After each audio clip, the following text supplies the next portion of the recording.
Assalamualaikum warahmatullahi wabarakatuh. Saya Alda Yulis Tamaya dari kelas 2D Farmasi akan mempresentasikan tentang krim dan suppositoria.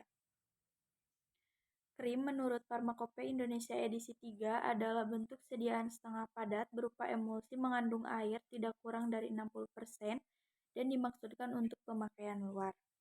Untuk membuat krim digunakan zat pengemulsi umumnya berupa surfaktan, surfaktan anionik, kationik, dan nonionik.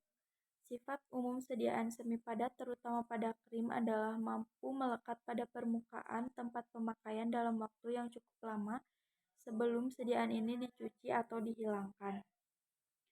Bahan penyusun krim yaitu formula dasarnya antara lain pada fase minyak, bahan obat yang larut dalam minyak yang bersifat asam, contohnya asam stearat, adepslanae, parafin liquid, parafin solidum, minyak lemak, sera, cetasem, vaselin, setil alkohol, stearil alkohol, dan sebagainya.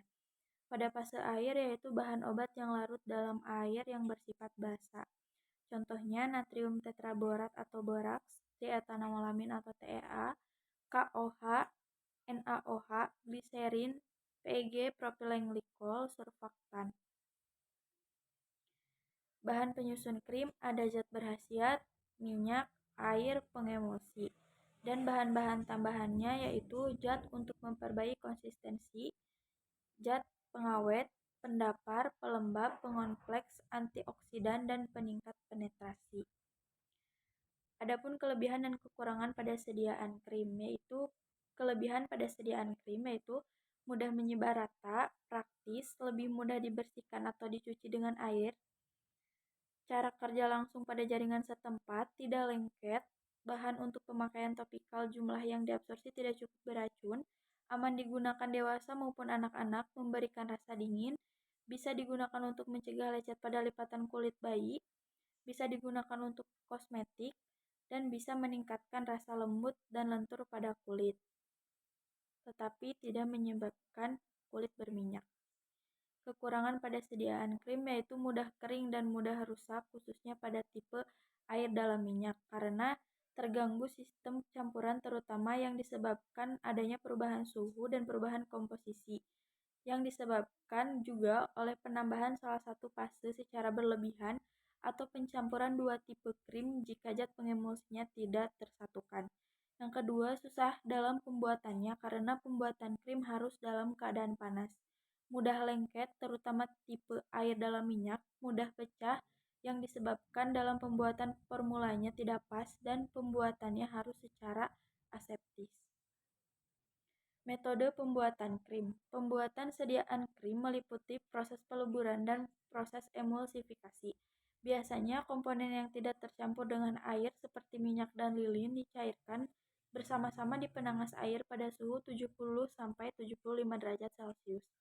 Sementara itu, semua larutan berair yang tahan panas, komponen yang larut dalam air dipanaskan pada suhu yang sama dengan komponen lemak. Kemudian, larutan yang berair secara perlahan-lahan ditambahkan ke dalam campuran lemak yang cair dan diaduk secara konstan. Temperatur dipertahankan selama 5-10 menit mencegah adanya kristalisasi dari lemak atau lilin. Selanjutnya, campuran perlahan-lahan didinginkan dengan pengadukan yang terus-menerus sampai campuran mengental. Bila larutan berair tidak sama temperaturnya dengan leburan lemak, maka beberapa lilin akan menjadi padat sehingga terjadi pemisahan antara fase minyak dan fase air. Pengujian mutu krim yaitu 1. Uji organoleptik, uji homogenitas, uji stabilitas, uji pH, dan uji keseragaman. Penyimpanan krim biasanya dikemas baik dalam botol, pot krim, atau dalam tub.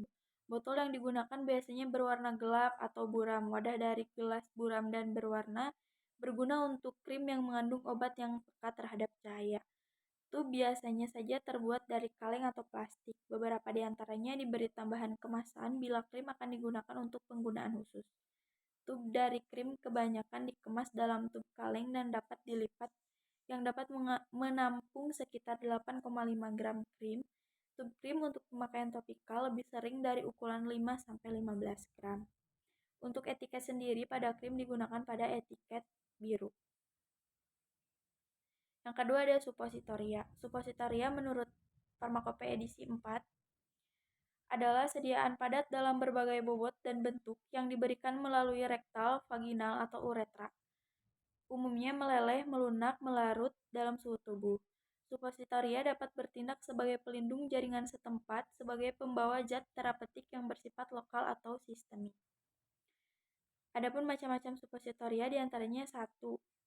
Rektal suppositoria. Suppositoria rektal berbentuk torpedo mempunyai keuntungan yaitu bila bagian yang besar masuk melalui jaringan otot penutup dubur, maka suppositoria akan tertarik masuk dengan sendirinya.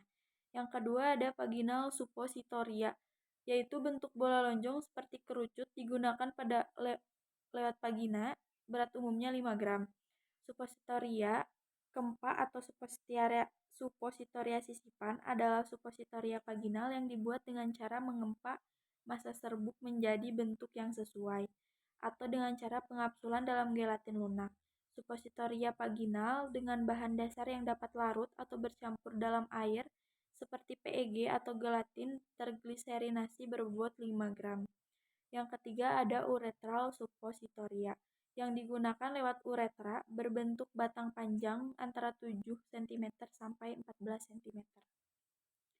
Keuntungan dan kerugian suppositoria. Keuntungannya yaitu dapat menghindari terjadinya iritasi pada lambung, dapat menghindari kerusakan obat oleh enzim pencernaan dan asam lambung, obat dapat masuk langsung dalam saluran darah sehingga obat dapat berefek lebih cepat daripada penggunaan pada oral. Baik bagi pasien yang mudah muntah atau tidak sadar. Dan kerugiannya yaitu tidak nyaman saat digunakan, juga absorpsi obat seringkali tak teratur atau sulit diperkirakan.